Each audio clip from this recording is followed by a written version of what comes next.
The Subcommittee on National Parks, Forests, and Public Lands will come to order. The subcommittee is meeting today to hear testimony on 4 public land bills. Under Committee Rule 4F, any oral opening statements at hearings are limited to the chair and the ranking minority member or their designees. This will allow us to hear from our witnesses sooner and help members keep to their schedules. Therefore, I ask unanimous consent that all other members' opening statements be made part of the hearing record if they are submitted to the clerk by 5 p.m. today or the close of the hearing, whichever comes first. Hearing no objection, so ordered. Without objection, the chair may also declare a recess subject to the call of the chair. As described in the notice, statements, documents, or motions must be submitted to the electronic repository at hnrcdocs@mail.house.gov. Additionally, please note that as with in-person meetings, members are responsible for their own microphones. As with our in-person meetings, members can be muted by staff only to avoid inadvertent background noise. Finally, members or witnesses experiencing technical problems should inform committee staff immediately. I want to say thank you, first and foremost, to all of you for attending this Subcommittee on National Parks, Forests, and Public Lands legislative hearing on 4 National Park Service bills. I would like to start by thanking the sponsoring members of Congress, as well as our witnesses, for joining us today to speak about the personal and national significance of these proposals.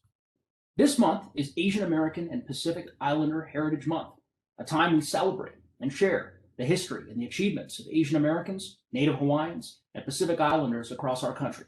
These communities make our nation more vibrant through their diversity of cultures, languages, religions, and have both shaped the history of the United States and had their lives uprooted by moments in its history.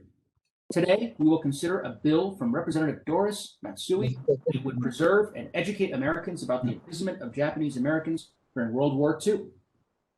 In 1942, President Franklin Roosevelt issued an executive order that forcibly relocated and imprisoned more than 120,000 Japanese Americans in remote military-style prisons, stripping them of their homes, possessions, and their freedom, solely based on their race.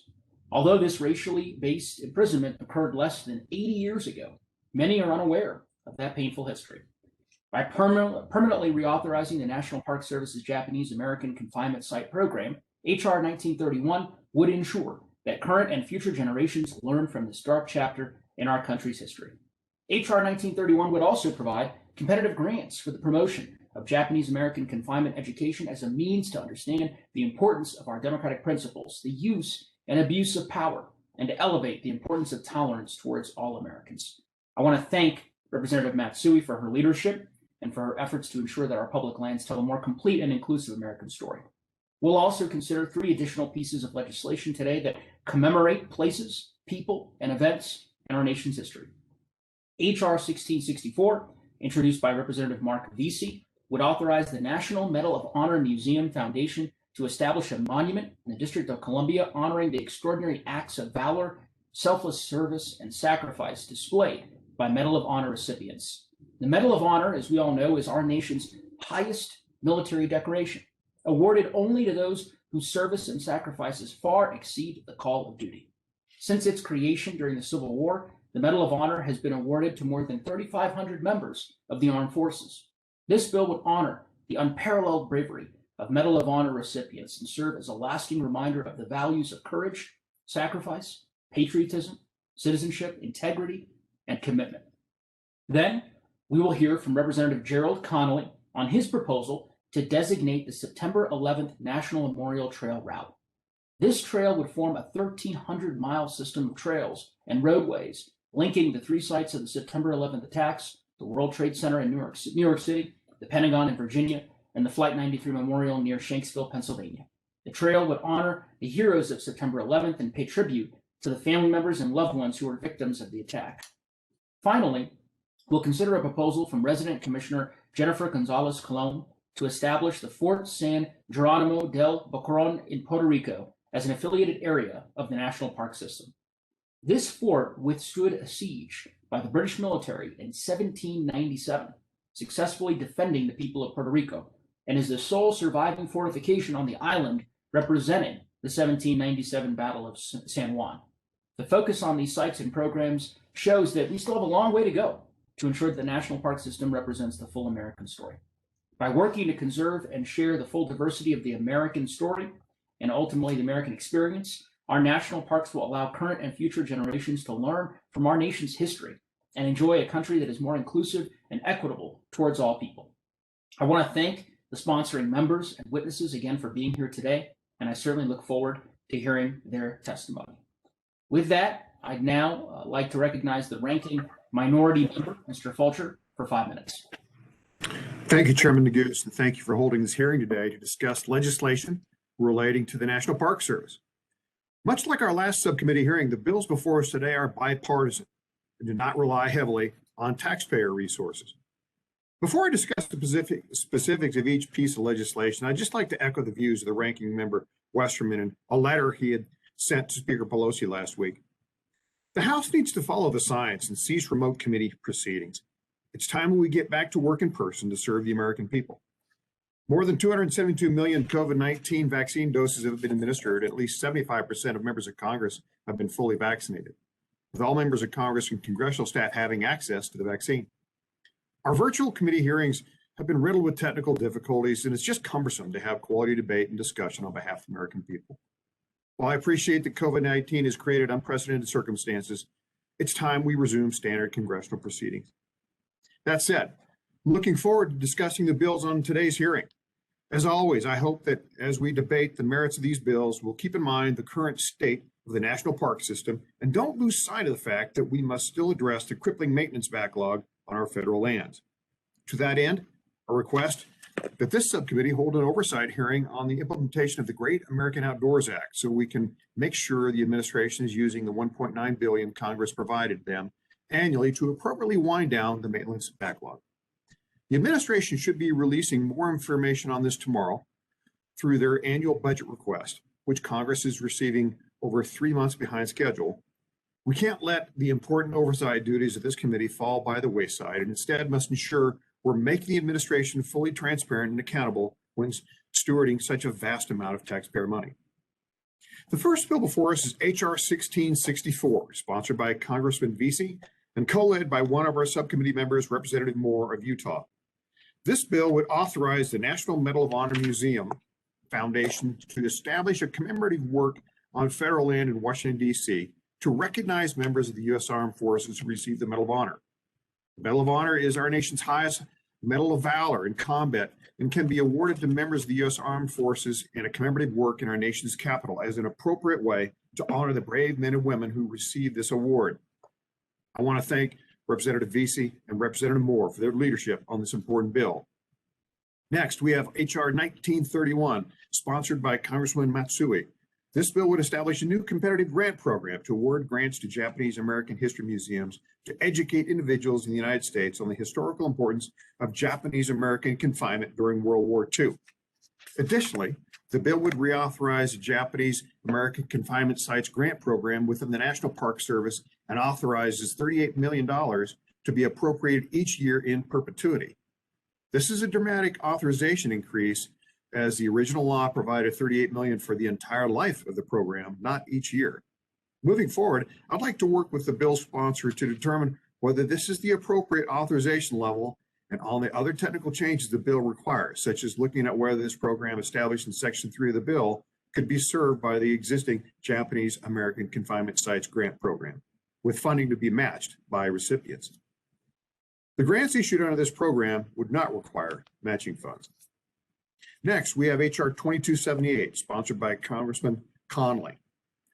This bill would authorize the Secretary of the Interior to designate a memorial trail of approximately 1,300 miles to link the National September 11th Memorial and Museum in New York City, the Pentagon Memorial in Arlington, Virginia, and the Flight 93 National Memorial in Somerset County, Pennsylvania.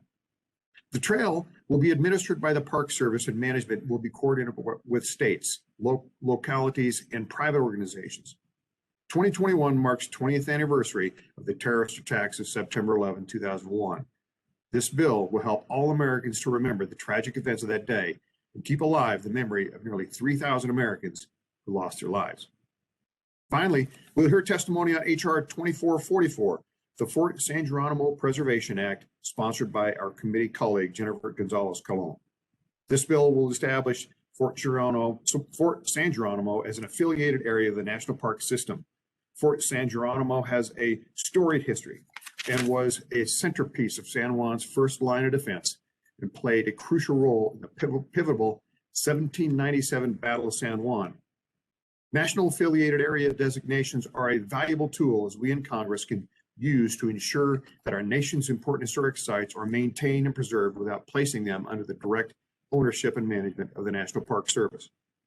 I want to thank my colleague for her leadership of this bill and her staunch advocacy for her constituents in Puerto Rico.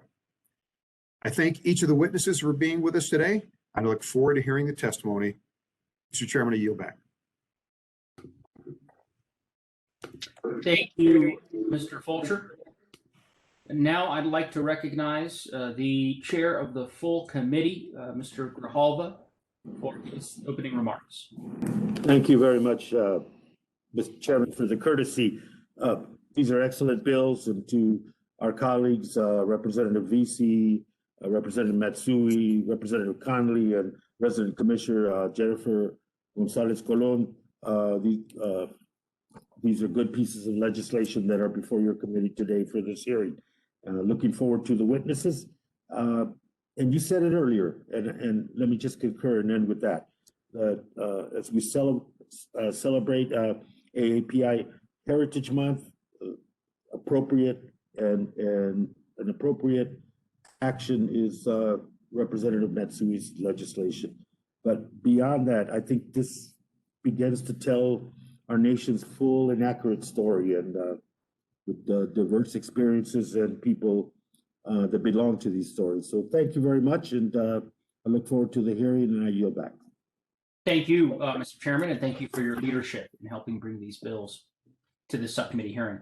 Now I'd like to recognize the ranking member of the full committee, Mr. Westerman, for his opening remarks. Thank you, Chairman Neguse, and I would like to reiterate something my colleague Representative Fulcher stated, that I believe it's time for us to get back to in-person meetings. It was 2 weeks ago on May 13th that the Centers for Disease Control and Prevention issued guidance that recommended vaccinated people no longer need to wear a mask or physically distance in any setting. And additionally, the Office of Attending Physician has issued guidance that fully vaccinated members and staff can, quote, resume activities that they did prior to the pandemic. These ineffective remote procedures have hindered congressional operations for too long and should not continue for the duration of the 117th Congress. With that being said, I appreciate the sponsoring members and expert witnesses for being here today. Again, although I wish we could do this in person. The bills before us highlight a unique aspect of America's history, but do so in a way that primarily relies on state, local, or private partners. The work of conservation is extremely expensive. Better leveraging these partnerships can help the Park Service conserve and commemorate our past without diverting time or attention away from the critical need to reduce their massive deferred maintenance backlog. Representative Matsui's bill provides grants to Japanese American museums and to other private, state, and local entities working to preserve the remnants of Japanese internment campsites. Like I mentioned in the previous hearing on a similar topic, Arkansas holds the Rohr War Relocation Center as well as the Jerome War Relocation Center. I believe now is a crucial time where we can preserve these sites to allow future generations to learn from the mistakes of our past to ensure they are hopefully never repeated in the future. Representative Connolly's bill establishes a national September 11th Memorial Trail built on the work of the September 11th National Memorial Trail Alliance, which has worked with and received financial support from federal, state, and local governments, as well as private entities to complete the trail. This year does mark the 20th anniversary of 9/11, and we will never forget the men and women who lost their lives that day and the brave first responders who acted so heroically. Representative Vesey's bill authorizes the National Medal of Honor Museum Foundation to establish a commemorative work on federal land in the District of Columbia to recognize members of the U.S. Armed Forces who received the Medal of Honor. The memorial will be privately funded and use of taxpayer funding is prohibited. One of our freshman colleagues, Representative Blake Moore of Utah, is the Republican lead on this bill. I applaud Representative Moore's commitment to bipartisanship and look forward to helping him move this bill through committee. Finally, Representative Gonzalez Colon's bill will establish Fort San Geronimo in Puerto Rico as a national affiliated area. Establishing national affiliated areas is a cost-effective way to preserve important historic and cultural sites without placing them under federal ownership or management. The fort will continue to be managed by the Institute of Puerto Rican Culture, although the National Park Service will be able to enter into cooperative agreements for the purposes of providing technical and financial assistance for the marketing, interpretation, and preservation of the site. I hope that we in Congress will continue to promote these types of effective public-private partnerships. In Hot Springs National Park, in my district in Arkansas, the National Park Service entered into historic leasing agreements with private businesses. These leases breathe new life into historic bathhouses along Bathhouse Road that had fallen into disrepair. The bathhouses are now open to the public and house thriving small businesses. We need more of this creative thinking across the country. With that, I look forward to hearing from our expert witnesses that are here today, and I yield back. Thank you, Ranking Member Westerman, as well as thank you, Chairman Grijalva and Ranking Member Fulcher. I'd like to now turn to our first panel and welcome the members of Congress who wish to testify on the bills that they have sponsored. Let me remind the witnesses that under our committee rules, they must limit their oral statements to 5 minutes, but that their entire statement will appear in the hearing record. When you begin, the timer will start and it'll turn orange when you have 1 minute remaining and red when your time is expired. I recommend that members and witnesses joining remotely use stage view or grid view so that they may pin the timer on their screen. After your testimony is complete, please remember to mute yourself to avoid any inadvertent background noise. And the chair will now first recognize the gentlelady from Puerto Rico, Ms. Gonzalez Colon. Thank you, Mr. Chair. Can you hear me? We can hear you great. I want to say thank you to Chairman Neguse and Ranking Member Fulcher for the opportunity to testify on my bill to HR 2444, the Fort San Geronimo Preservation Act. This bill will establish Fort San Geronimo del Boquerón as an affiliated national area of the National Park System. Located in San Juan, Puerto Rico, this is a two-level stone masonry fort that is part of the massive fortification system built by the Spanish military engineers between the 16th century and the 19th century to protect the city of San Juan. Despite its small size, Fort San Geronimo became a centerpiece of San Juan's first line of defense. It played a crucial role in the 1797 Battle of San Juan, when a squadron of the British ships led by Sir Ralph Abercrombie attacked the city for 13 days. Fort San Geronimo bore the brunt of the assault, and although severely damaged, stood up against the firepower and successfully thwarted the British to retreat in defeat. The 1797 British siege of San Juan was the last attack on Puerto Rico by a major European power, underscoring Fort San Geronimo's historic significance and key strategic role. The fort continued to be used as a Spanish military post throughout the 19th century, and after Puerto Rico became part of the United States in 1898, the U.S. Navy used it in a military post until 1921. It was then when it was transferred to private property and eventually acquired by the government of Puerto Rico in 1949. The San Geronimo is now managed by the Institute of Puerto Rican Culture from the government of Puerto Rico. It is the sole surviving fortification on the island, representing the 1797 Battle of San Juan, and has been listed in the National Register of Historic Places since 1983. Despite its importance, preserving the Fort San Geronimo has been challenging, given the limited resources, along with the degradation resulting from the impact of winds, waves, and more recently, the Hurricane Maria. In recent years, the Institute of Puerto Rican Culture has partnered with Amigos del Fortín San Geronimo, a local nonprofit that has done a tremendous job to rehabilitate and preserve the fort. But more must be done, and that's the reason we are filing this bill. By designating Fort San Geronimo as an affiliated area, this bill will authorize the National Park Service to enter in cooperative agreements with the Institute of Puerto Rican Culture to provide technical and financial assistance for its preservation. This will support and strengthen ongoing efforts to rehabilitate the site without placing it under federal ownership. Last year, the National Park Service published a study that found that the Fort San Geronimo is nationally significant, meet suitability criteria, and that there was a strong local support from the National Park Service to become involved in the site's protection. It concluded that there was potential for the fort to be considered as an affiliated area. This bill will achieve just that, making San Geronimo the first affiliated area in Puerto Rico. Besides providing critical resources to support preservation, this designation will also bring national recognition to the role of San Juan history as part of the oldest and largest Spanish fortification system in the United States. This will be timely this year as we are commemorating the 500th anniversary of the founding of the city of San Juan, the oldest continuously inhabited city established by Europeans in the United States. The city history will be quite different if it's not by the San Geronimo fort.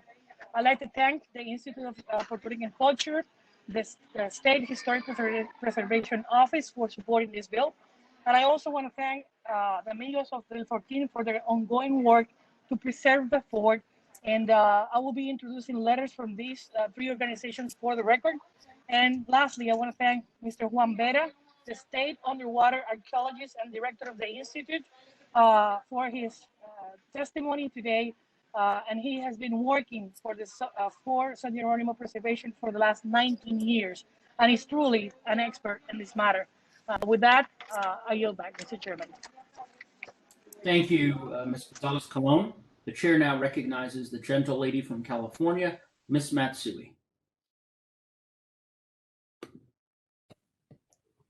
Thank you very much, Mr. Chairman and Ranking Member Folger, for calling this hearing today on these bills that preserve and teach about a nation's past and imperfect history that we must learn from to continue improving our society.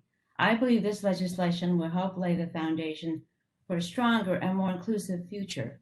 I have lived the American story. I grew up on a farm in Central California, got a great education at UC Berkeley, and had the privilege to serve the public in the White House and in Congress. Yet I was born in an internment camp on United States soil. Testifying here today, I am part of a Japanese American community whose story is becoming more and more challenging to teach younger generations. The forced relocation and incarceration of more than 120,000 Japanese Americans through Executive Order 9066 is now considered an atrocious violation of American civil rights. However, the memory of mass roundup and imprisonment of innocent American citizens has grown increasingly distant. Mary Tsukamoto, an important Japanese American educator and activist, used to talk about her internment experience, saying, "I will never forget the shocking feeling that human beings were behind this fence like animals. When the gates were shut, we knew we had lost something that was very precious, but we were no longer free." Today, I testify in front of you, my colleagues, as a member of this esteemed House. Yet, my first months of life were part of that pain experience. My parents were among those who lived in these appalling conditions, incarcerated slowly because of their ancestry. These are the voices that my bill seeks to preserve. As Japanese Americans were sent to remote camps throughout the United States, lives changed forever.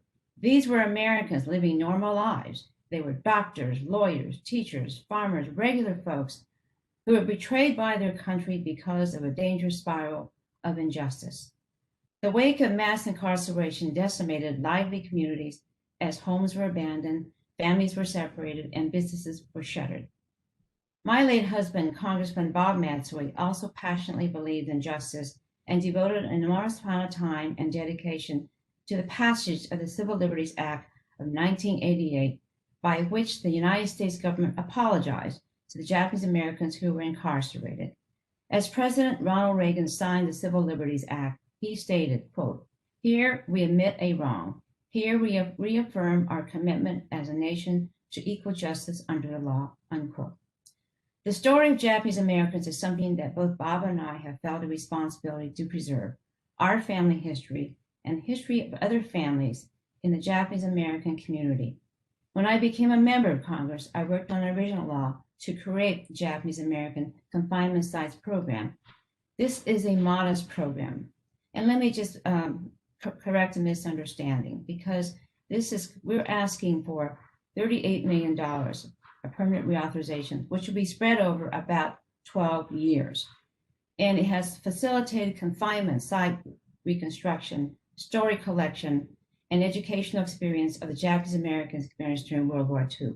Without reauthorization, this program will expire and no longer exist after next year.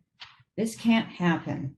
This bill should be reauthorized permanently. And as I said, it will be spread out over about 12 years. And it's not $38 million per year. It also creates a 5-year, $2 million grant per year grant to create educational materials to raise the national awareness of this injustice. The essence of the American experience isn't that we're perfect. Our history is littered with failures, but the true American essence is that we continue to right our wrongs. Today, far too many people still experience discrimination. Far too many experience injustice, but we are continuing bending the moral arc of this country by sharing our stories, lifting our voices, and fighting so that we do not repeat the mistakes of the past. Our country will reach higher heights when we have the wisdom to listen to those who came before us. The Japanese American experience is a vital piece of this puzzle. It's a story that we cannot afford to lose in time. I ask for your support on this important bill, and thank you very much for the opportunity to testify before you. Thank you. Thank you, Ms. Matsui, for your very powerful testimony. The chair now recognizes the gentleman from Virginia, Mr. Collins. Thank you, Chairman Neguse. And by the way, all of my constituents, thank you as well for appearing in Reston. Loved having you.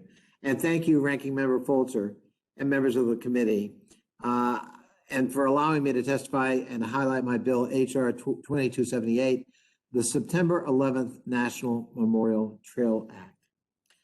This legislation, which I introduced with Congressman Fitzpatrick and Beyer, would authorize the Secretary of the Interior to designate the September 11th National Memorial Trail Route. Currently, the trail is a 1,300-mile system of trails and roadways that connects all 3 sites attacked on September 11th. This trail is a tribute to the family members and loved ones who lost their lives and the bravery of the heroes who responded. It also offers an opportunity to reflect and learn upon our nation's resilience and perseverance following those dreadful days. In addition to the 3 9/11 memorials anchoring this trail, travelers can learn about our founding with stops at Valley Forge and Independence Hall in Philadelphia, or visit the Antietam National Battlefield or the Gettysburg National Military Park to reflect on the darkest period of our nation's history. It starts at the Pentagon Memorial in Arlington, Virginia, and extends northwest to the Flight 93 National Memorial in Pennsylvania. It continues east to the New York City's National September 11th Memorial and Museum. The trail then heads south following the East Coast Greenway, connecting the 9/11 Memorial Garden of Reflection. It then connects to the National Mall here in Washington and ultimately returns to the Pentagon Memorial. It extends through 6 states and the District of Columbia. It's a mostly used trail with more than 50% of the route off-road. The idea for the trail was born in the wake of September 11th at the Mid-Atlantic Governors Conference on Greenways, Blueways, and Green Infrastructure Conference. And the conference chair and then director of the Virginia Department of Conservation and Recreation, David Brickley, presented this vision for a trail connecting the Pentagon in Arlington, Virginia, and the site of Flight 93's crash near Shanksville, Pennsylvania, and the Twin Towers in New York City. Last Congress, I introduced a resolution recognizing the September 11th National Memorial Trail as an important trail and greenway to be enjoyed by all in honor of the heroes of September 11th. This year, I'm asking to pass legislation to enable that to happen. I want to note for the committee that HR 2278 would not create a new unit of the National Park Service or require the National Park Service to manage a 1,300-mile trail system. It would allow the administration of the trail route through the Flight 93 Memorial. The secretary would be authorized to designate new stops on the trail, produce and disseminate educational materials as he or she sees fit, and create a trail marker system. This framework is similar to the legislation that designated the Votes for Women History Trail, Section 7111 of HR 146, the Omnibus Public Land Management Act of 2009, after which we deliberately designed our bill. Designating September 11th National Memorial Trail Route will serve as a natural embodiment of our collective pledge to never forget both the heroes and the victims of that tragic and terrible day. Thank you again for the opportunity to testify, and I look forward to working with you as we move forward, hopefully to enact this bill into law. Thank you, Mr. Chairman, and thank you, Ranking Member. Thank you, Mr. Connolly, for your leadership in this very important bill. And the chair would now like to recognize, actually, I don't know if Mr. Vesey will be joining us today. So given that, I want to say thank you to each of the sponsoring members of Congress for their valuable testimony. We very much appreciate each of you coming forward. Very important bills that we're certainly excited to be hearing today. So again, thank you to Ms. Gonzalez-Colon, Ms. Matsui, and Mr. Connolly. We will now transition to our second panel. As with the first panel, our oral statements are limited to 5 minutes, but your entire statement will be made part of the hearing record. When you begin, the timer will start and it'll turn orange when you have 1 minute remaining and red when your time has expired. After your testimony is complete, please remember to mute yourself to avoid any inadvertent background noise. The chair now recognizes Ms. Joy Beasley, Associate Director of Cultural Resources, Partnerships, and Science at the National Park Service.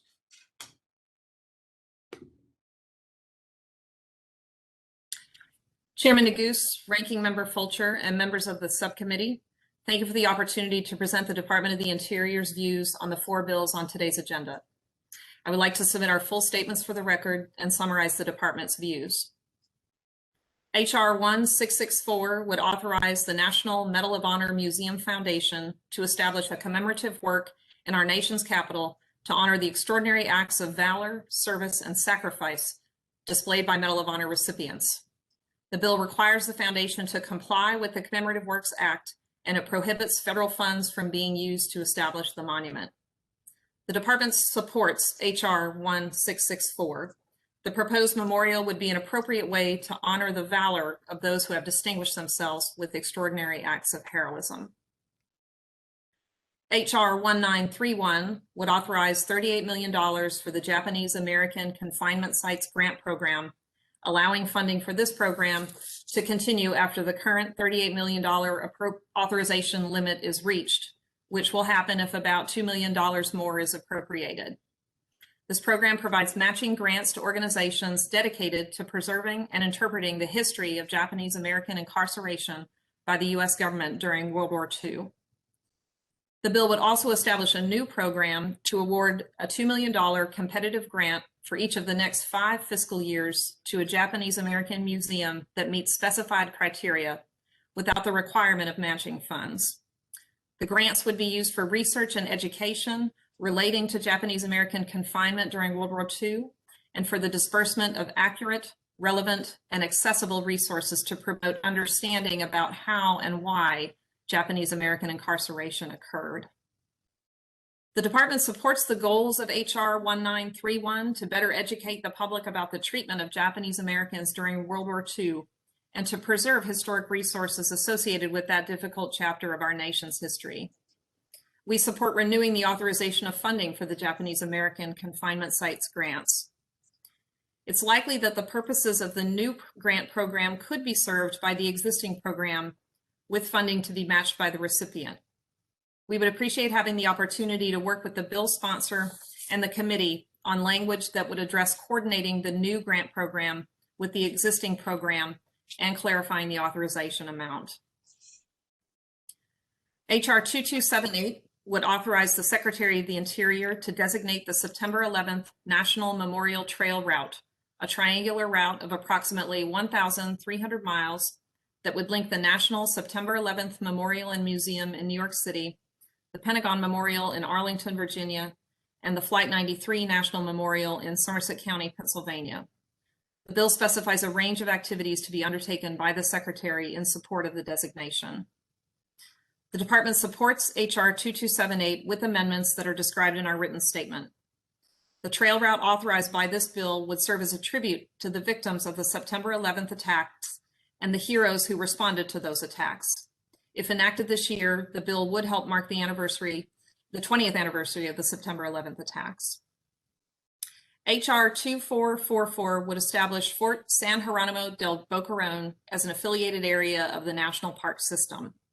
The bill designates the Institute of Puerto Rican Culture, which currently manages the fort, as the management entity for the affiliated area.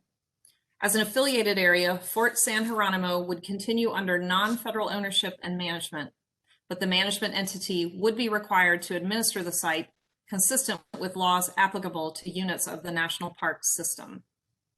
The Department supports H.R. 2444 with amendments. Designating this fort as an affiliated area would provide an appropriate way to assist in the protection and interpretation of an important resource associated with Spanish colonial history in Puerto Rico. Chairman Neguse, this concludes my statement, and I'd be pleased to answer any questions you may have.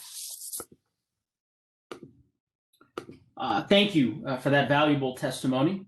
Reminding the members that Committee Rule 3, subparagraph D, imposes a 5-minute limit on questions. The chair will now recognize members for any questions they may wish to ask the witness.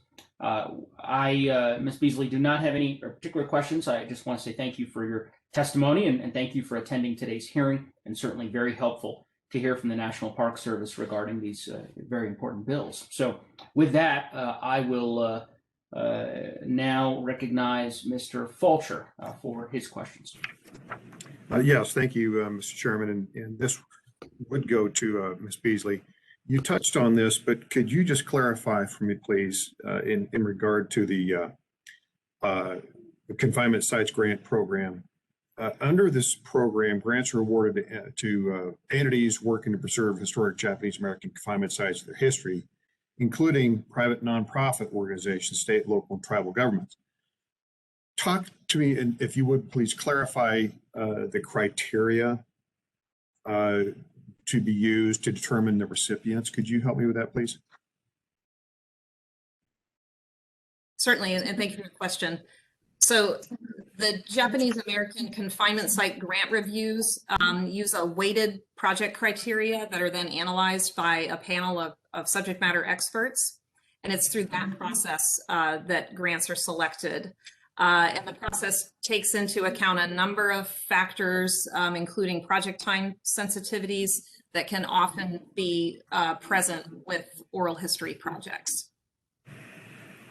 So Representative Matsui's bill authorizes a new competitive grant program to award federal funding to Japanese American Museum. And the existing Japanese American Confinement Sites Grant Program awards grants through a competitive process and requires 2-to-1 federal to non-federal match. Can you tell me, does the Park Service support including a matching requirement to the bill? So the National Park Service administers a number of grants that have matching requirements. We also have a number of grant programs that don't require a match. In the case of the grant programs that don't require a match, that requirement is usually waived in order to ensure that the match requirement doesn't create a barrier to entry for smaller and less financially secure organizations. In the case of this bill, we look forward to working with the bill sponsor to better understand the needs of the applicants and ensure that the program is set up in such a way that affords the best possible opportunity for participation while also being a good steward of federal funds. Thank you. Thank you, Mr. Chairman. I yield back. Thank you, Mr. Fulcher. The chair now recognizes Representative Tlaib. Thank you, Chairman. Just for clarification, can some of our questions be directed at the first panel? Is that possible? I believe this round of questions is only for Ms. Beasley. Oh, okay. We'll be proceeding shortly to the next panel. Okay, I would like to wait until the next panel, if I may. I'm sorry, Ms. Beasley, I think your presentation was great. You should take it as a compliment that I don't have any questions for you. I second Ms. Talib's remarks and agree with her sentiments. The chair will now recognize Ranking Member Westerman if he has any questions.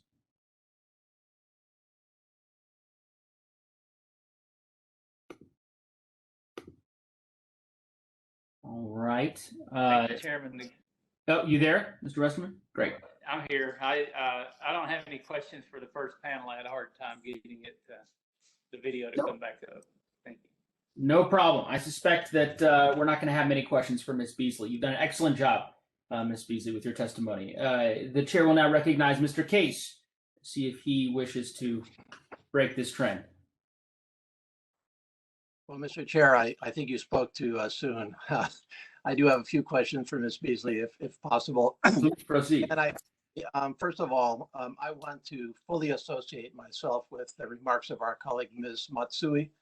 I am a co-sponsor of her legislation. I strongly support it. I actually am proud that I was a co-sponsor of the original legislation back in the early 2000s that first recognized from the Congress's perspective the necessity of preserving this tragic part of our history, both in terms of the preservation of national historic sites such as Tule Lake in California, where my wife's uncle was interned. So this history touches many of us in many ways.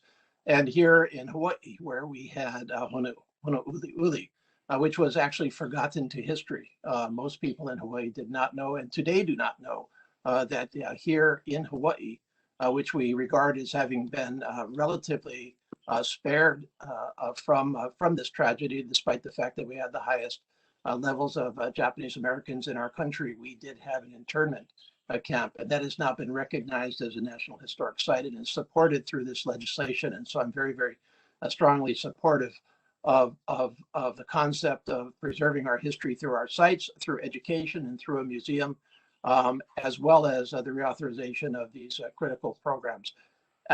So in that context, Ms. Beasley, Mr. Fulcher's line of questioning, if I interpret him correctly, is asking the question of should there be a matching requirement, because this is a modification of the program. And I think, not to put words in his mouth, but perhaps I will guess that he thinks there should be a matching requirement.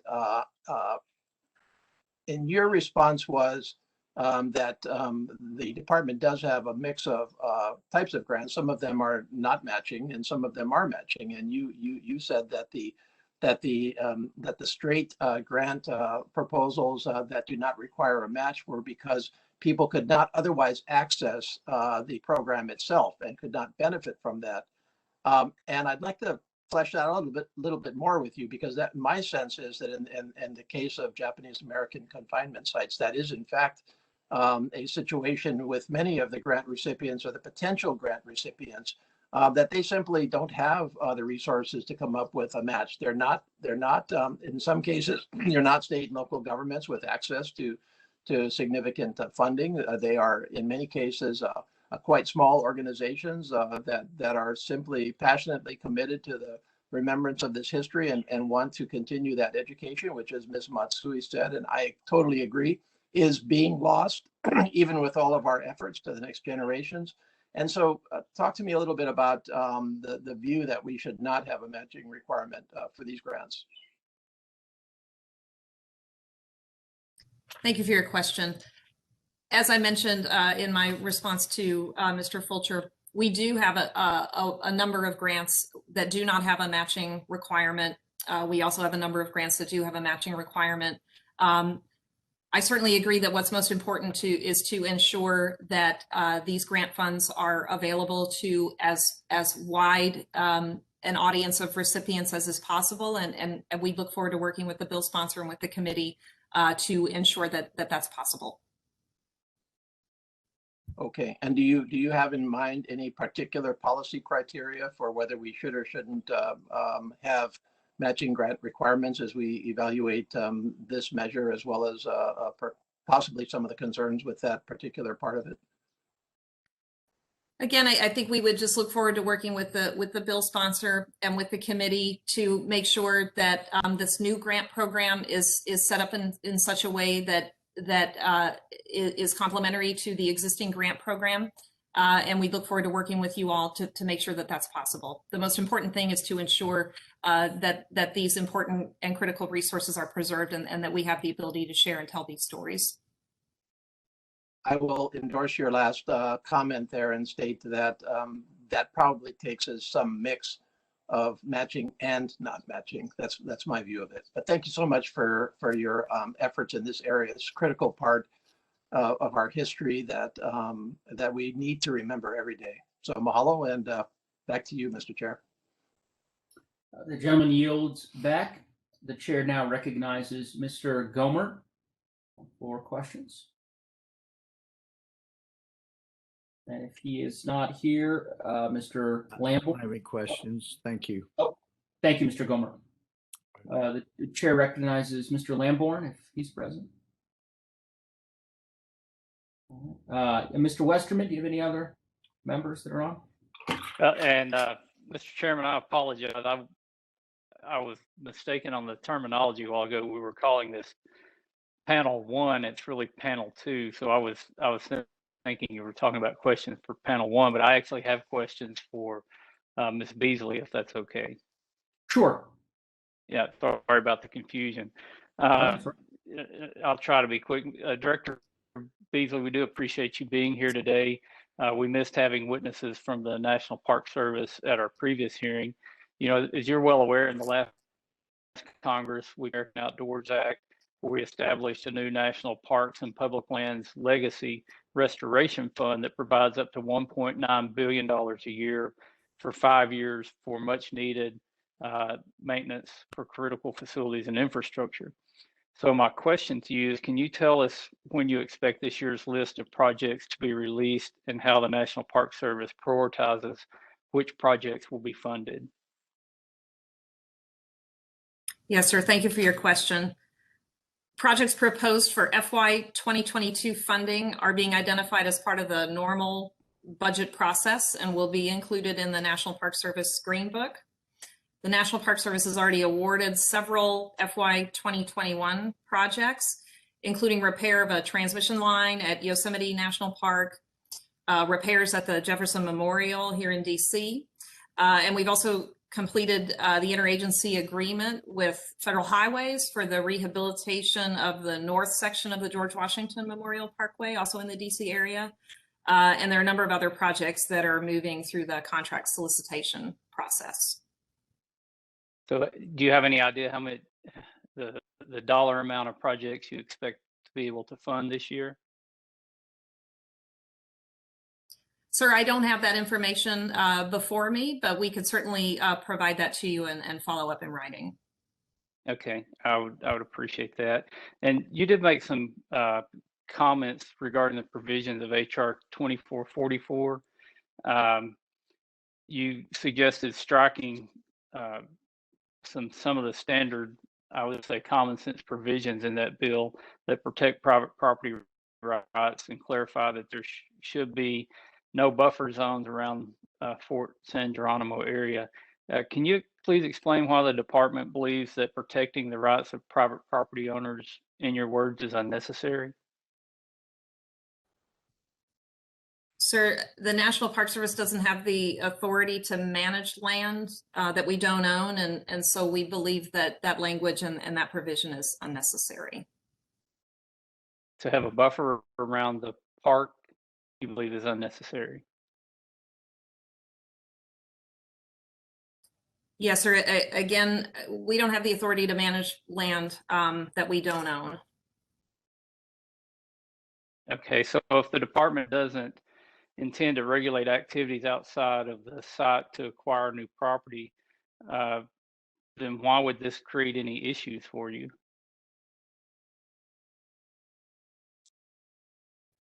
Well, actually, we'd like to work with the committee on developing a legislative map that would clarify the boundary of the affiliated area.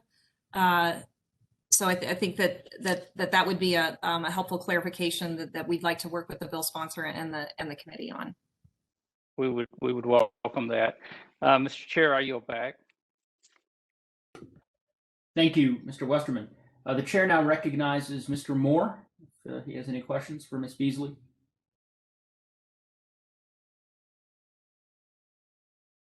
Thank you, Chair. No questions at this time. Great. And Mr. Oberhoff, am I pronouncing that right? Our newest member of the committee. Oh, Obernolte. My apologies, sir.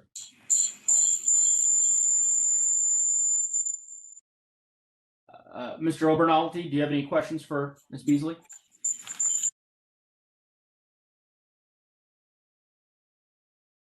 Okay, hearing none. Ms. Beasley, thank you again for your time today, your valuable testimony, and we'll certainly look forward to following up with you regarding some of the amendments that you mentioned, and certainly to the members for their questions. We'll now transition, as Mr. Westerman rightly articulated, to our third panel, which, as with the first two panels, oral statements are limited to 5 minutes, but your entire statement will be made part of the hearing record. When you begin, the timer will start and it will turn orange when you have 1 minute remaining, and red when your time has expired. After your testimony is complete, please remember to mute yourself to avoid any inadvertent background noise, and I will also allow the entire panel to testify before questioning the witnesses. Before introducing our witnesses, I will remind non-administration witnesses that they are encouraged to participate in the Witness Diversity Survey created by the Congressional Office of Diversity and Inclusion. Witnesses may refer to their hearing invitation materials for further information. The chair will now recognize Lieutenant Colonel William Swenson, Director of the National Medal of Honor Museum Foundation, for 5 minutes.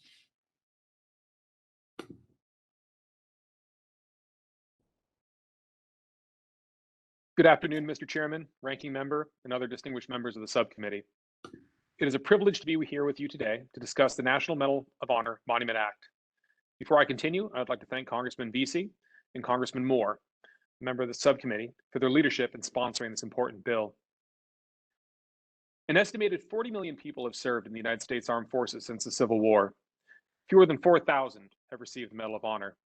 I'm humbled to be one of those 3,508.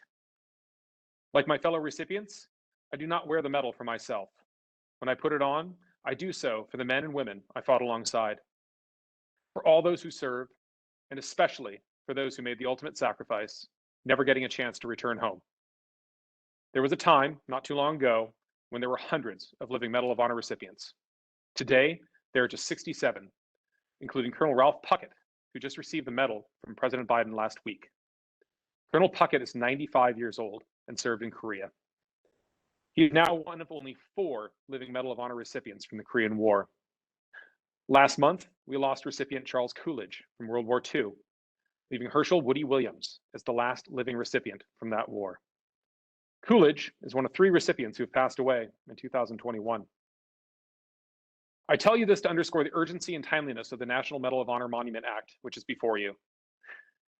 While this monument will not be erected to or for myself or my fellow recipients, I know we would all like to be around to see it completed.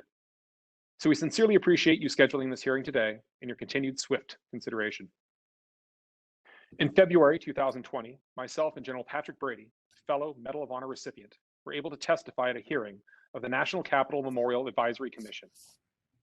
We had a robust discussion about this project and the significant impact it will have on the country, and we are confident that we earned their support. This committee was provided a copy of the Commission's letter of support.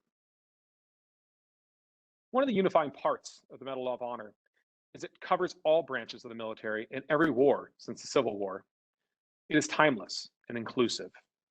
Additionally, recipients of the medal have come from all races, religions, and points on the political spectrum. While most were born in the United States, many were first-generation Americans. What we have in common is love of country, willingness to serve our fellow man, and a strongly held belief in the values of the Medal of Honor. It is these values, courage and sacrifice, commitment and integrity, citizenship and patriotism, which are the foundation of the medal and are the foundation of our nation. This monument will be more about the shared values than individual acts of valor. These are the values which guide us on the battlefield and in our lives when we return home. We believe these same values will inspire current and future generations of Americans in their daily lives. When they face difficult situations or decisions, they may find strength in our stories or simply be lifted by the knowledge we all share these values. Recipients of the Medal of Honor are not unique or special. Wearing the medal does, however, open doors and afford us unique opportunities. One of these opportunities is to have a voice in public and to be a force for good in a world which is too often divided. The great thing about this project is how it has brought together Americans from every walk of life, every state in the Union, and is even supported here on Capitol Hill in a completely bipartisan way. We are hopeful that in these divided times, we can all find a moment of unity as we recognize our shared values through the Medal of Honor, as well as the contributions great patriots have made to this country. The National Medal of Honor Monument will be a tribute to all Americans, not just those who wear the medal. Thank you again for inviting me to join you today. We sincerely appreciate your interest in this historic project. Well, thank you, Lieutenant Colonel, for your testimony and for your service to our country. The chair now recognizes Mr. S. Floyd Maury, former National Executive Director of the Japanese American Citizenship. Mr. Chairman, and members of the committee, my name is Floyd Maury. Am I echoing?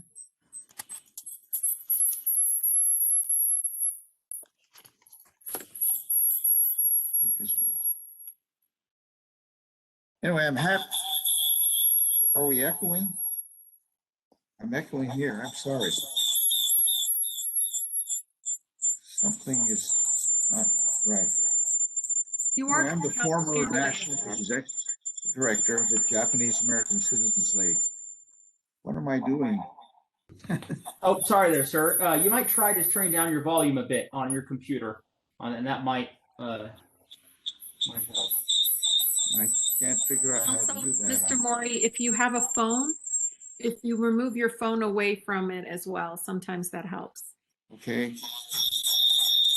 I can hear you fully, but I'm not sure. I had a phone, but I took it away. Well, here, tell you what, Mr. Maury, why don't we'll keep you here. We're going to have our tech staff call you really quickly so that they can help you on that, and we'll turn to David Brickley and then come right back to you. Okay, thank you. Of course, sir. The chair now recognizes Mr. David Brickley, founder and president emeritus of the September 11th National Memorial Trail Alliance. Mr. Brickley, you're recognized for 5 minutes. Thank you, Chairman Neguse, Ranking Member Folger, and subcommittee members. It is a pleasure to be before you today. The September 11th date will be the 20th anniversary of that horrendous attack on our country, which claimed the lives of thousands of American heroes. To ensure that the memory of that fateful day is never lost, H.R. 2278 provides for federal designation of the September 11th National Memorial Trail. In addition to honoring all those who were lost and all of those first responders, the 1,300-mile 9/11 Trail celebrates our national resilience and provides outstanding economic, tourism, recreational, and health benefits to so many communities and constituents. It is a trail of remembrance for current and future generations, connecting the 3 9/11 memorial sites. Last year, the 9/11 Trail was recognized by the Senate in their Senate Resolution 267. And now more than 50% of the trail is currently off-road and is being used by thousands. The trail is patterned after an exact outstanding example of existing legislation. The Women's Rights National Historical Park is located in Seneca Falls, New York. The Omnibus Public Land Management Act of 2009 established the Votes for Women's History Trail Route. Under this legislation, the Secretary may designate a route to be known as the Votes for Women's History Trail. we are using the same basically comparable structure, which will be utilized by working with Flight 93 National Memorial and other sites serving the same role for the September 11th National Memorial Trail. So to be very clear, the structure would ensure that the National Park Service would not be responsible for the maintenance, management, development costs of a 1,300-mile multi-state trail and greenway. That responsibility continues with the current partnership of states, localities, nonprofits, and others. Last month, due to great support from governments, organizations, and corporations such as CSX, we had a ribbon cutting on the first section of an abandoned railroad corridor conversion linking the Flight 93 National Memorial in Pennsylvania with the Great Allegheny Passage. When the full 21 miles of off-road trail is completed, one will be able to walk, hike, or cycle from Flight 93 National Memorial to the southern terminus of the C&O Canal National Historic Park at Georgetown without a traffic light. And then it's just a hop, skip, and a jump across the Potomac River to the Pentagon Memorial. The site will be almost entirely off-road. Users of all types are experiencing the trail now. Some are doing day hikes or cycling along specific sections of the 9/11 trail. Others are taking multi-day trips, seeing the many attractions along the way and helping local economies. Still others have cycled the entire route. With a companion motoring route, it's very easy to visit the National Historic Sites along the way, the Empty Sky Memorial at New Jersey's Liberty State Park, Antietam National Battlefield in Maryland, and our own United States Capitol. Others are comparing the potential of the 9/11 trail to Europe's centuries-old Camino de Santiago, also called the Way of St. James, with trails throughout Europe converging at Spain's cathedral in Santiago de Compostela. It has been reborn as a non-denominational spiritual route and tourism success. And the 9/11 trail can be our own Camino de Santiago trail. As trekkers follow the 9/11 trail, they will be able to reflect on the meaning of being an American, seeing firsthand the resilience of a nation from the time of our country's founding to today. Most of all, they'll be working on a living trail to ensure that the sacrifices made by Americans throughout our history and by those heroes on September 11th, 2001 are always remembered. We are urging that this legislation be enacted by September 11th of this year as a National Park Service designated site, honoring all of those heroes of 9/11 and those who wrote the story of our country's perseverance, resilience, and freedom since its founding. With the passage of 2 decades, there's unfortunately many of our younger population who know little of the events of that fateful day. The story must remain strong, lest we forget. Thank you very much for your consideration of this request, and I'd like to especially thank Representative Connolly for his leadership on this legislation. Thank you, Mr. Brickley, for your testimony. The chair now recognizes Mr. Juan Vera Vega, State Underwater Archaeologist for the Council of Underwater Archaeology at the Institute of Puerto Rican Culture. Yes, good afternoon, Mr. Chairman, ranking members, and all members of the subcommittee.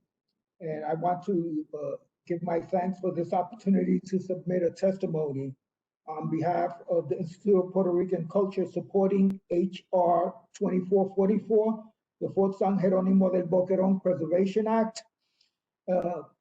The history of Puerto Rico is quite extensive, where San Juan will be celebrating its 500th anniversary this year. And Puerto Rico has always been known as the key to the Caribbean. Being such, it was the most fortified city. San Juan was the most fortified city in the New World during the Spanish colonial period. We saw many attacks on San Juan, and most of them were in the Boquerón defensive position where Fort San Jerónimo is today. We had a British attack in 1597 by Francis Drake. We had another one by George Clifford 3 years later, 1598. We had a Dutch attack in 1625 by Edwin Balduino. But the most significant attack on Puerto Rican soil was the 1797 attack by Britain. This came about because after losing the 13 colonies in the American Revolution, Britain reassessed its role in the New World and determined that the place to be was the Caribbean. 90% of all the riches that went to Europe flowed through the Caribbean. England already had many possessions there. It had Jamaica, Bermuda, Bahamas, the Virgin Islands, and most of the smaller islands of the Lesser Antilles. But it was unable to have a total grip of the Caribbean because it lacked Trinidad and it lacked Puerto Rico. In an effort to acquire them, they offered Spain to give Gibraltar back to Spain in exchange of Puerto Rico and Trinidad. Spain said no. And then England decided on a military course. They organized an invading fleet headed by General Ralph Abercrombie and Admiral Henry Harvey. That fleet consisted of 62 to 72 warships and over 14,000 men. It was a major offensive. The defenders in Puerto Rico were headed by Ramon de Castro y Gutierrez. It's interesting to note that this person could be nominated as son of the American Revolution because he fought with Bernardo de Galvez in the American Revolution, particularly in the Battle of Pensacola, which de Galvez defeated Fort George and enabled Washington to do the Battle of Yorktown. And we all know that that was the defining battle for the American Revolution. The Castro had only less than 6,000 men, troops, and civilians. There were also 300 French privateers that were in Puerto Rico that lent their service to the Spaniards, and 200 Spanish soldiers. Most of the defenders were locals who fought against the most powerful army and navy in the world at that time, and we were able to defeat them in 13 days. This victory not only was significant for Puerto Rico because we kept our history, our language, our culture, but it was significant for the young Republic of the United States. In the War of 1812, the most powerful army and navy in the world, Britain, fought the United States and captured Washington, overran Washington.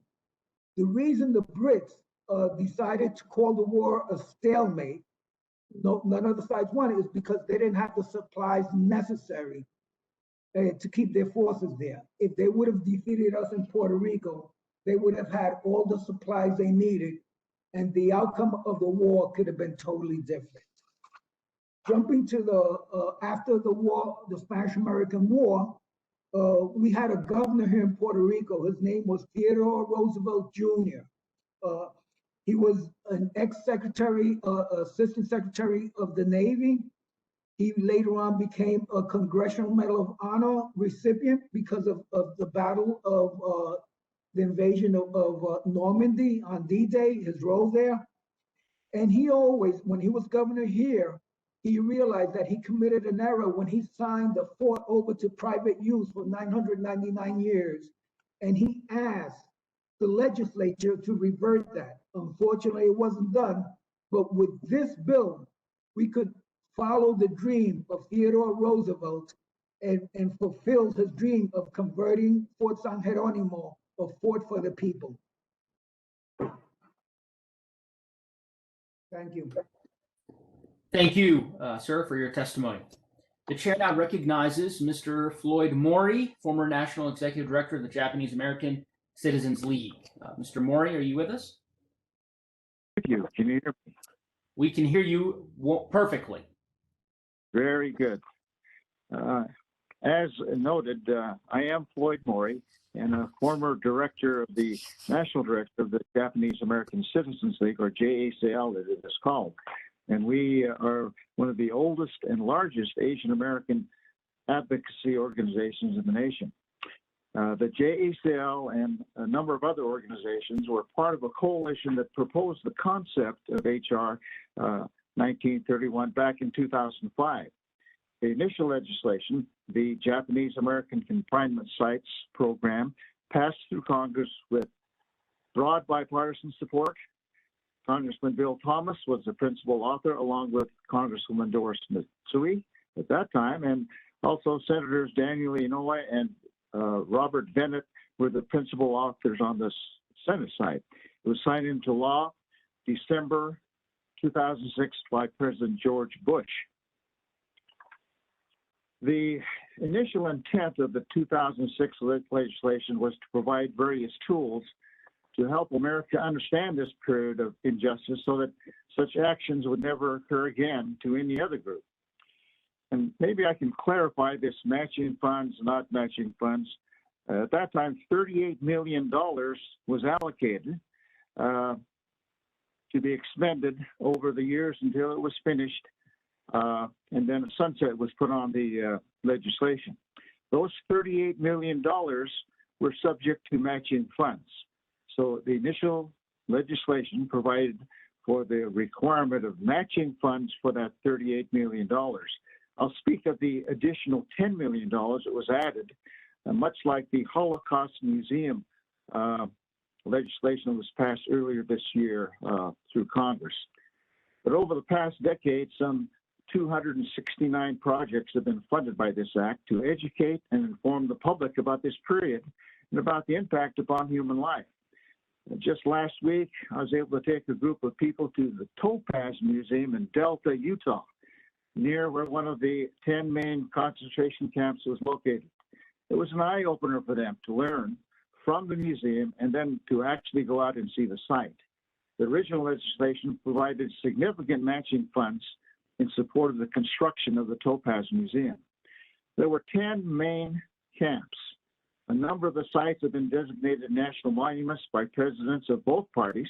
In some cases, National Park Service operates facilities at these sites, and in other cases, private foundations have constructed centers. Honolulu, for example, now has a full-time national park staff at that facility, as does Topaz and other, Manzanar in California and some other of the sites. But the matching funds by this program have incentivized more private entities to expand educational opportunities. The federal matching funds from this program promote private and public partnerships to upgrade and expand these educational opportunities. Other programs have allowed students to study that era of injustice and to visit the actual camps to get a clear understanding and feeling of what these facilities were and how the incarcerated had to exist. But we need to broaden the scope of opportunities for these people to learn more about this part of American history. Like the citizens I took to Topaz Museum, a large majority of Americans have very little understanding of these camps. H.R. 1931 will continue the work of grant program, continuing on a matching basis for these projects.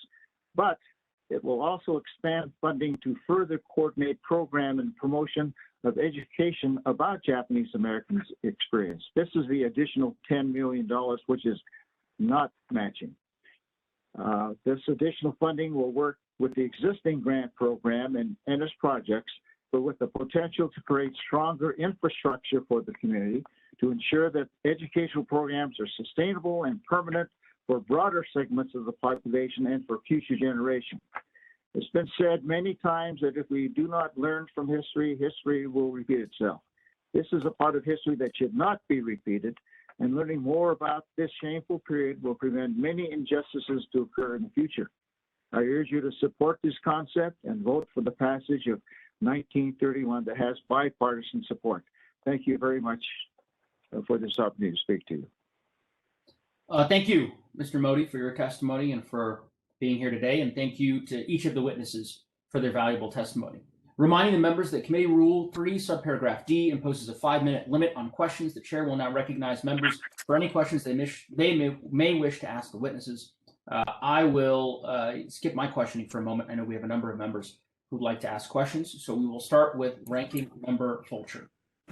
Thank you, Mr. Chairman. And first question is for Mr. Swenson. And for Mr. Swenson, first of all, thank you for your service, your distinguished service, and it's an honor to communicate with you today, and you are very much appreciated. Mr. Swenson, my home state of Idaho has a rich history of military service, and I'm proud to say that according to the Idaho Military Museum, there are a total of 48 Medal of Honor recipients, either from Idaho or with strong ties to the state. So I appreciate your foundation's efforts to establish a National Medal of Honor museum in Arlington, Texas, that is, and understand the enormous costs involved with that undertaking. Adding a national memorial in Washington, D.C. is another added cost to your foundation. So my question comes down to this. Do you believe your foundation will be able to easily raise the funds necessary for completion of both of these projects? And do you have estimates of what that cost is going to be for Washington, D.C.?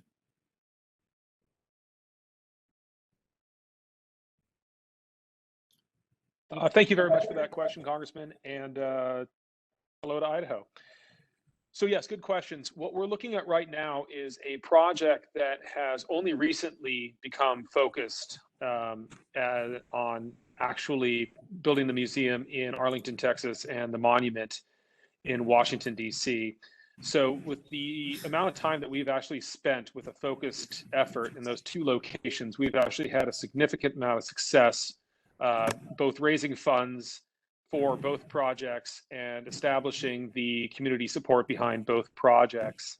And this is also to include during a COVID year that made some challenges in our actual fundraising efforts. What we're looking at right now is we have $75 million in capital costs that are going to go to the monument project in DC. And right now, if you look at our acceleration curve on fundraising, we're very confident that that will be a very achievable goal in the midterm. As for the museum, our project also has a very good curve of fundraising that is putting us on a finalization of the project in 2024. We're very bullish on this project due to the support that we've received both from the private donor base as well as the communities that will host this project. Thank you, Mr. Swenson. And I'm gonna move on just for the sake of time and go to Mr. Morey. You'll sense a similar theme in my questioning, and it has to do with costs and whatnot. And so for Mr. Morey, Idaho is also home to the Minidoka National Historic Site and has received grants from the Japanese American Confinement Sites Program. And that's this bill would permanently reauthorize that, and there's no question the need to magnify that history, and I agree with you entirely on that front. And I've been to the Minidoka site, and we are in definite agreement on that. As a steward of taxpayer money, I have to tell you, I also struggle with funding anything in perpetuity. At least I think that it needs to be looked at very, very closely. And so let me just ask this: do you believe that the funding in perpetuity is the best path forward on this? And you explain the matching funds? Should that matching funds ingredient continue, Mr. Morey? Yes, the matching funds are included in the new bill. It is just taking the sunset away from the old bill. And again, like the old bill, 38 million is now expended, and where the bill asks for $38 million, which will run out in maybe 12 to 13 years. And if the Congress feels to reauthorize it after that, then that can be done. But it limits it to $38 million for the future, not whenever. Okay, thank you. Yeah, I think so. Thank you, Mr. Morey. Mr. Chairman, I'm not totally sure of the time. I've got one more quick question, and I'll be brief if I still have the time window. I'm going to transition over to Mr. Vera-Vega. Mr. Vera-Vega, in your testimony, you mentioned that a significant damage to the fort was caused during Hurricane Maria. You also stated that as part of the rehabilitation and restoration plan, that the Institute of Puerto Rico Culture is working to claim funds from FEMA. To that end, as we know, hurricanes are not unusual in that part of the world. Are you doing anything to protect the fort from future storms and hurricanes? Has there been any provisions taken in that regard? Mr. Vera-Vega? Yes, well, when the fort was evaluated by James Mason, he's an engineer for the National Park Service, and he was brought in by FEMA to evaluate the fort. He's the one that determined the impact that the Hurricane Maria had on the fort. We have to mention Hurricane Maria was almost a Category 5 hurricane, and it subject the fort to tremendous wind velocity. Okay. That we activated historic cracks that had been taken care of during the Spanish period. And he did a whole report on that. And he also recommended the best way to attend to that problem. And that's part of the issue we're having with FEMA, because it requires quite a bit of money, which if FEMA agrees, FEMA will put that money up to do the repairs that are necessary. So Mr. Vera-Vega, I'm out of time. So just, has there been any precautions taken to prevent future damage? Well, the precautions that James Mason says require funding from FEMA to carry on. Okay. All right. Thank you. Thank you, Mr. Vera-Vega. Mr. Chairman, I'm over time. I yield back. Thank you. The chair now recognizes Mrs. Toledo. Thank you, Chairman. Thank you all so much for being here. I think this is so critically important to really talk about important bills to honor heroes and really truly preserve our history.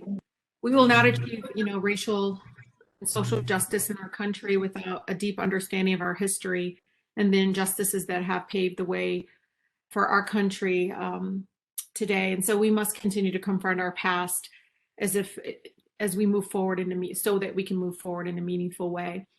Mr. Mori, I read this article last year, a study that really was shocking to me. It was a nationwide survey conducted last year that found that 63% of millennials and Gen Z respondents had not heard about the Holocaust. And those that even heard about the Holocaust said, numbers like 2 million or well below 2 million, not understanding it, 6 million were killed. And so even as Rep. Matsui was talking about the Japanese American Confinement Education Act, it came to light and to me of how many of young people truly knew what exactly happened to our Japanese neighbors in the United States. I know, again, precious few Americans really truly understand the full history of the Japanese American internment. 120,000 Americans lost everything, were literally forced from their homes into camps, and how the seeds of hate planted in those terrible years continue to sprout today in anti-Asian hate crimes and discrimination across our country. So can you please talk about why, Americans know so little about the period of the Japanese American internment? I think one that Japanese culture is they call it gambate, meaning just grin and bear it, and weren't about to express themselves. But the third and fourth generation that came along began to study and understand this situation and began to talk about it. But still, just schools don't teach about it. Many schools don't even mention this period of history when it's a very significant element of World War II. So schools do not teach it, and thus the need for this bill to let some private entities as well as public institutions create some programs to educate the public. Mr. Mori, for me, it's personal. As a Muslim in America, I can tell you the discussion and really just engagement of our Japanese American neighbors at a time where we saw this height of fear and, of course, targeting people of Muslim faith in our country. It was really, I remember I was in law school when the height happened, and it was the first time that I started learning about this period. in our country and what was actually possible. Can you talk about, though, I think it's so important as we see the rise of Islamophobia, the rise of anti-Asian hate, the rise of anti-Semitic, hate crimes in our country, why this bill is so critically important as we try to preserve and teach young people, again, those that may not have ever even heard of this period in our country. Why is this important to prevent divide and hate in our country? I might mention first, one of the very important programs that came out of this program was building communities, a program in which we brought Japanese American youth and Muslim youth together to study about that period of time. And they were taken to one of the camps just to see what it was like. But you say it, you and I don't look like typical Americans, what Americans are supposed to be, I guess. And as a result, I know I am often asked, what country did you come from? And so we're perceived as foreigners. And I think America needs to understand and appreciate that American citizens are not all white. American citizens are of all religions, of all colors, of all creeds. And we must respect that. And this program, I think, goes right to the heart, like these people that I took to Topaz. They said, this happened? I can't believe it happened. And they begin to have their eyes open and understand that, non-white people are human. We're not all foreigners, and we're citizens, and we love this country and sacrifice for this country just like anybody else. Thank you, Mr. Mori. I ran out of time, but I appreciate that. And it really resonated with me. Our heart is American, and that's all that's needed. So thank you so much. I yield. Thank you. The gentlelady yields. The chair now recognizes Mr. Rosendale. Thank you so much, Mr. Chair. And I'm going to dive straight in and go to our Medal of Honor recipient, Lieutenant Colonel Swenson. Thank you so much for your service to this nation and to all the Medal of Honor recipients that you represent. You have your demonstrations of self-sacrifice and bravery are extraordinary and exemplary, and I'm honored to have you here to testify before us today. So let me dive straight in. What impact, if any, do you believe that the National Medal of Honor Monument Act would have on recruitment efforts and morale within our armed forces?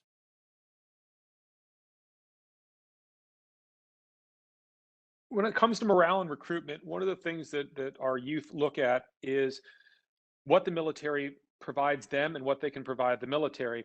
And what a lot of people see in it is the values that are instilled within our ethos as warriors. They want to be a part of that. And part of that military ethos is rewarding excellence on and off the battlefield. And though the Medal of Honor is a martial award, it's given out for acts of valor on the battlefield, we as recipients and we service people, we see this more as an encapsulation of American value that simply comes out during combat. So with that, when it comes to our youth, this just gives them one additional way to look at the fabric of our nation, to look at our excellence, to look at something that distinguishes us around the world, that they can say, I want to be a part of that. And the only thing that they need to do to be eligible for the Medal of Honor is to raise their right hand and say that they're going to serve this country. So there's a lot there with what should be on our nation's capital to give inspiration to our youth. And also, when you think about who our nation's youth is, there's a changing face of America. And in my generation of recipients, we have a growing representation of who we are as a society. Though underrepresentation still is a component of the United States military, one of the things that I look at is we have a French Algerian American in Florent Groberg. We have Michael Mansour, whose father had Lebanese descent. We have a representation in our military that is reflective of who we are as a culture and society. So I think that all of this together provides inspiration for tomorrow's youth and gives them a window into something that they can be a part of. So to summarize, do you think that it would be fair to say that it helps to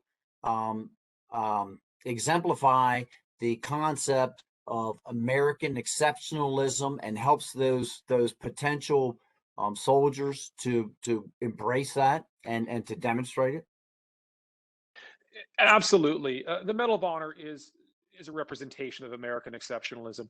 It's an award that's given out to regular soldiers conducting their jobs on a battlefield on behalf of the American people. It's free of politics. It's free of bureaucracy. It's a simple act of an American soldier, sailor, airman, Marine, in faraway lands defending our freedoms, and it has all of our aspirational components wrapped into that one award. Yes, it's military. Yes, it's for battlefield valor, but it really encapsulates what we see in ourselves as that American exceptionalism. Excellent. And what type of feedback have you been receiving from the other Medal of Honor recipients about this proposal? This museum is and monument specifically is long overdue. It's been a project that's been in rotation now for 20 plus years. And we finally have it at a point where we're going to achieve our goal. The feedback that we're receiving from our 67 living recipients at this time is that they need to see this be done. They understand that our nation is at an inflection point where we need additional symbols to help bring the American people together. And this is a symbol that transcends politics, it transcends race, it even transcends our history of warfare. And it's a living monument too, because as we look into the past, we find oversights and medals that were overlooked, and we make sure that those are rectified. And as we go forward, we'll undoubtedly have additional Medal of Honor recipients. Though all of us would like to see this be an award that sunsets, the reality is that we will probably see more. So with that, this is something that really can help unify a divided nation. Thank you. Thank you so much. It looks like I'm just about out of my time, Mr. Chair, so I would go ahead and yield back. Thank you. The gentleman yields back. The chair now recognizes Mr. Obernolte for 5 minutes.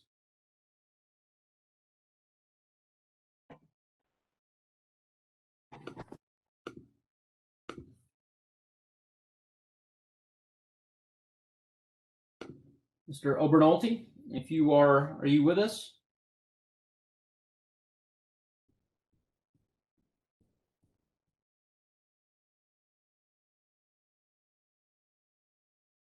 Okay, I don't think he's with us. Mr. Moore?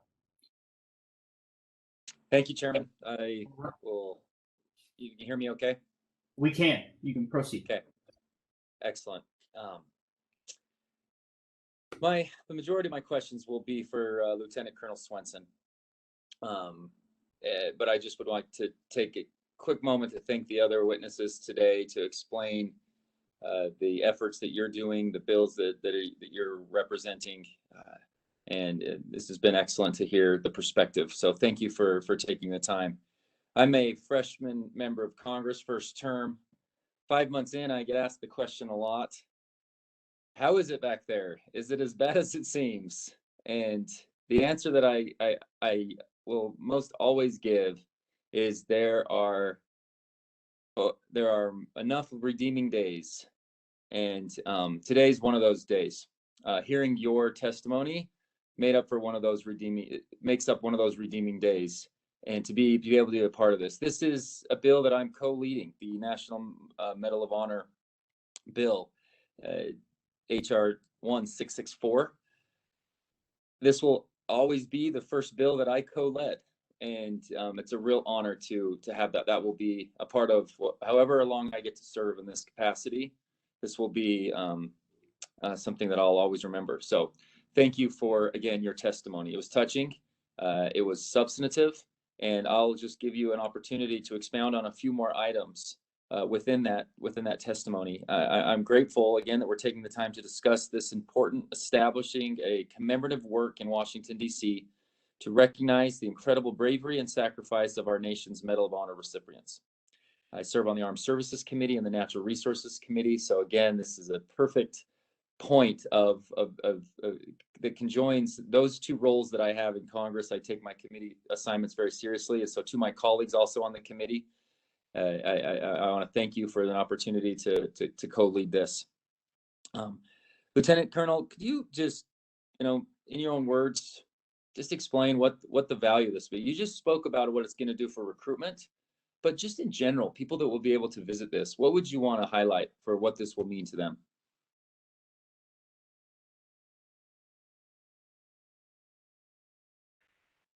Again, I want to ensure that it's clear that the Medal of Honor, though it is a martial award, it really does reflect in everyday American values. And that's really what we want to be able to articulate to the American people, is that this is something that's not about being Rambo. This is not about something that is like an Olympic award. This is something that is given to service members, oftentimes as a result of significant loss of life on a bad day. And what shone through was not necessarily success, but integrity, grit, courage, patriotism, and the values that are encapsulated in the Medal of Honor.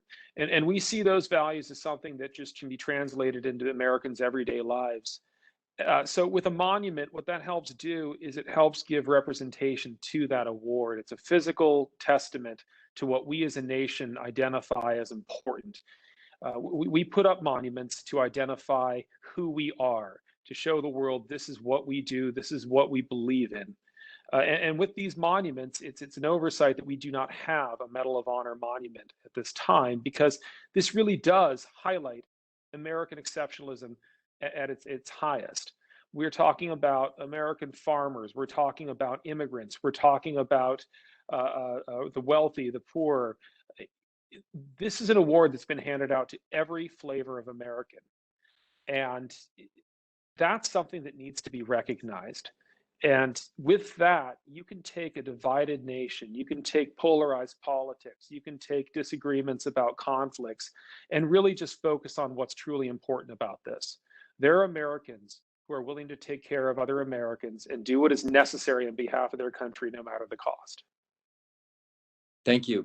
Quickly, can you highlight, you talked about the funding and you're confident about the funding. Can you highlight some of any other things that you have with coordination with the National Memorial Advisory Commission? Like, that's one thing I'm excited about, is the community kind of coming together for this. Any quick highlights as we sort of get low on time? I'd say one of the highlights out of the Memorial Commission was they were enthusiastic about our proposal.